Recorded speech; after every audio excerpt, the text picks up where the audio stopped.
রাজধানী ঢাকা ও পার্শ্ববর্তী এলাকায় বৃষ্টি অথবা বজ্রসহ বৃষ্টির সম্ভাবনা রয়েছে বলে জানিয়েছে আবহাওয়া অধিদপ্তর। তবে বৃষ্টির সম্ভাবনা থাকলেও দিনের তাপমাত্রা অপরিবর্তিত থাকতে পারে। ফলে গরমের তীব্রতা বাড়ার আশঙ্কা নেই বলেও জানিয়েছে সংস্থাটির দেওয়া এক পূর্বাভাসে বলা হয়েছে, ঢাকায় দিনের তাপমাত্রা অপরিবর্তিত থাকতে পারে, একই সঙ্গে আকাশ আংশিক মেঘলা থেকে অস্থায়ীভাবে মেঘাচ্ছন্ন থাকতে পারে এবং বৃষ্টি অথবা বজ্রসহ বৃষ্টির সম্ভাবনা রয়েছে। এ সময় দক্ষিণ অথবা দক্ষিণ পূর্ব দিক থেকে ঘন্টায় 10 থেকে 15 কিলোমিটার বেগে বাতাস প্রবাহিত হতে পারে।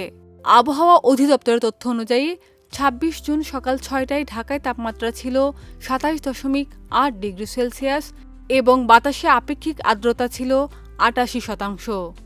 সর্বনিম্ন তাপমাত্রা রেকর্ড করা হয়েছে ২৭.০ ডিগ্রি সেলসিয়াস। এর আগে ২৫ জুন রাজধানীতে সর্বোচ্চ তাপমাত্রা ছিল ৩৪.৫ ডিগ্রি সেলসিয়াস।